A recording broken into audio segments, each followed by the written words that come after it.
Bonjour, bienvenue au cours de physique générale de l'EPFL. À l'EPFL, tous les étudiants reçoivent une formation polytechnique, qu'ils soient étudiants en maths, en physique, en chimie, en sciences de la vie ou en sciences de l'ingénieur. Cette formation comporte un cours de mécanique divisé en 24 leçons données en 2 périodes chacune. Pour me conformer à cet enseignement, j'ai préparé un cours de mécanique en 24 leçons aussi. Ces 24 leçons sont composées d'un module qui se concentre sur les fondements de la mécanique, un module qui en montre les applications, et j'ai rassemblé des vidéos d'expériences de physique dans un 3e module. De plus, chaque leçon vous propose des questions conceptuelles avec des réponses à choix multiples pour vous auto-évaluer et une série de problèmes. Et les problèmes sont formulés de telle manière qu'ils contiennent des réponses partielles vous permettant de vous auto-contrôler dans vos calculs. Le but de cette première leçon est de vous expliquer pourquoi la mécanique est importante pour la formation d'un scientifique ou d'un ingénieur. Je vais le faire en vous donnant une perspective historique sur l'importance de la mécanique dans le développement des sciences modernes, et j'aimerais attirer votre attention sur un aspect particulier. Il s'agit de ce qu'on appelle l'explication scientifique. Je crois qu'en mécanique, mieux qu'ailleurs, on voit ce qu'on peut espérer d'une explication scientifique. Et vous verrez dans la liste des objectifs de formation que je vous propose pour ce cours, pourquoi la mécanique est importante pour votre formation. Alors, je commence avec le cadrage historique. À mon avis, la science moderne a des particularités qu'on peut retracer jusqu'au temps de Galilée.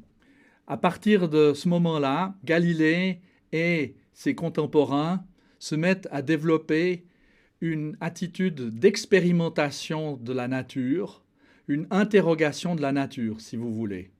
Et le langage qu'ils utilisent pour interroger la nature, c'est le langage des mathématiques.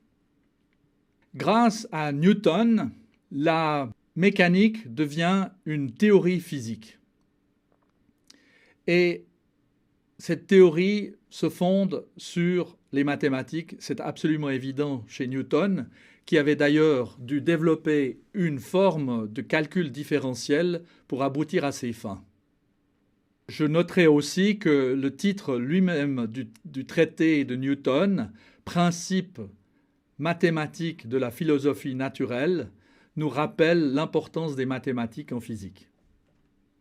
La mécanique nous donne une occasion unique de bien réfléchir sur ce qu'on peut espérer d'une explication scientifique. Lorsque vous dites pourquoi quelque chose se passe, en général dans une conversation avec, disons, un scientifique ou bien avec un collègue. Par exemple, pourquoi une toupie qui tourne rapidement sur elle-même ne tombe pas? Ou bien, pourquoi la Terre tourne autour du Soleil sur une orbite elliptique? Eh bien, la science, et la mécanique en particulier, ne répondent pas à la question pourquoi, mais plutôt décrivent comment les choses se passent. Ce qui fait qu'une telle explication nous donne l'impression de comprendre quelque chose, c'est le fait que l'explication est basée sur un petit nombre de principes qui s'appliquent à un grand nombre de situations. Si on repense à la toupie, voilà une expérience qu'on fait sur un coin de table. L'orbite des planètes, c'est à une échelle complètement différente, et pourtant il suffit de 2 ou 3 lois pour rendre compte de ces 2 phénomènes. Je passe maintenant à mes objectifs de formation. À mon avis, étudier la mécanique, c'est apprendre à décrire un phénomène physique dans le langage des mathématiques. Quand on fait de la mécanique, on apprend à modéliser une situation physique. On apprend à se donner une représentation mathématique de ce modèle. On peut alors invoquer des lois physiques et déduire une équation différentielle qui régit l'évolution dans le temps du système étudié. Il me semble important au niveau d'une formation universitaire de reconnaître les limites des schémas théoriques qu'on se donne.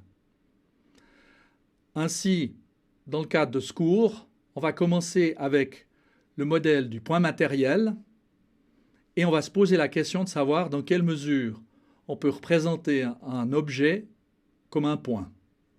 Cette réflexion va nous conduire à l'étude de la dynamique des solides indéformables.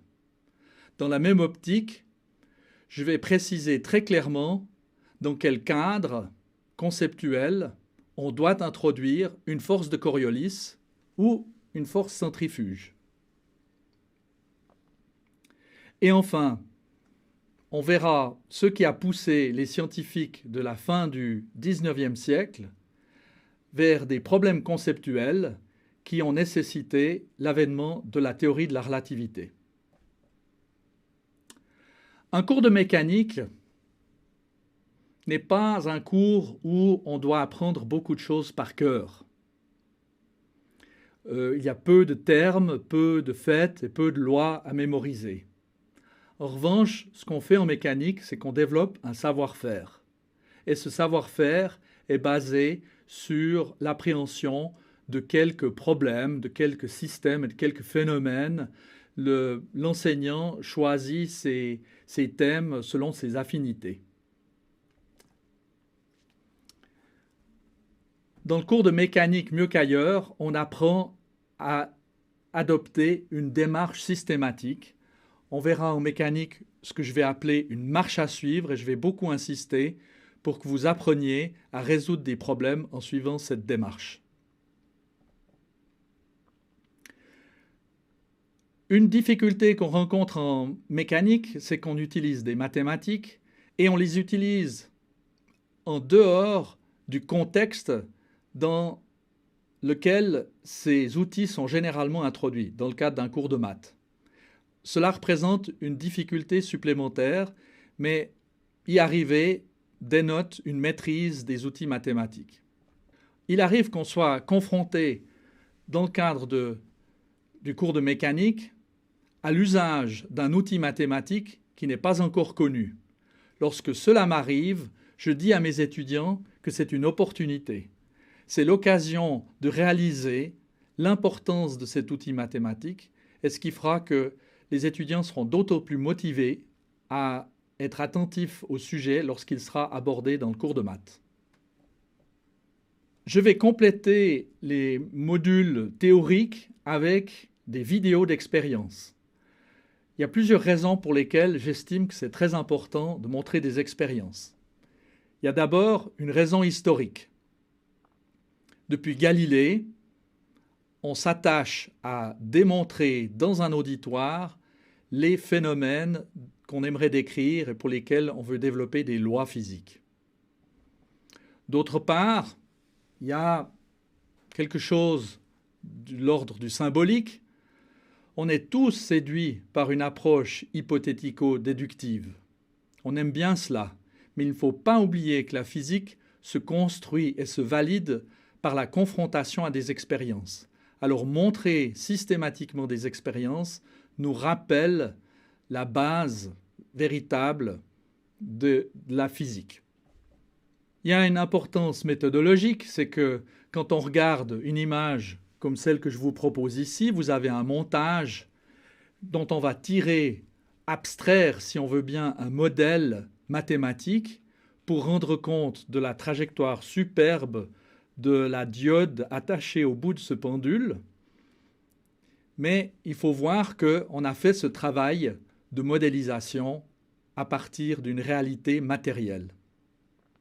On peut aussi remarquer que la confrontation, l'observation de la façon de capter un signal, la façon de mettre en évidence un effet, et souvent éveille la curiosité des étudiants, et probablement qu'une fois qu'ils quittent l'auditoire, ils voient dans la vie commune des effets similaires, et c'est une façon d'éveiller la curiosité scientifique, et c'est une très bonne chose.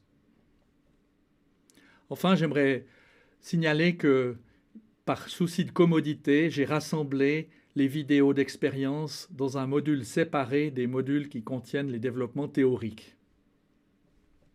Apprendre la mécanique, c'est s'inscrire dans une longue tradition scientifique.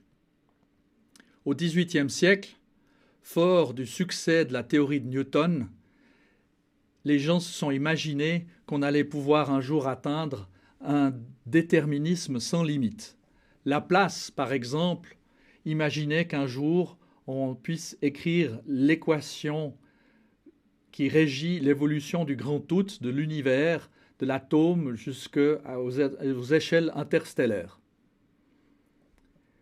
Il faut attendre la fin du XIXe siècle et le travail d'un physicien mathématicien, Poincaré, qui lui avait réalisé que les équations différentielles que nous allons apprendre à dériver prédisent des comportements qui peuvent être très complexes.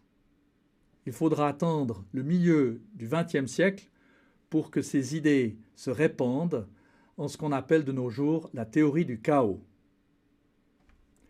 Le XXe siècle a aussi vu l'avènement de la théorie de la relativité et de la physique quantique, et j'aimerais vous rappeler ici que ces deux théories, considérées comme des révolutions conceptuelles, sont des théories mécaniques.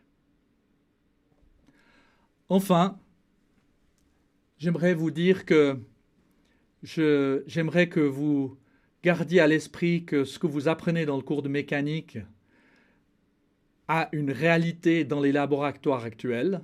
Alors j'ai invité des collègues à parler d'un aspect spécifique de leur recherche en rapport direct avec les concepts que nous introduisons dans les leçons de mécanique. Plusieurs ont répondu à mon appel et vous ferez leur connaissance en regardant leurs vidéos.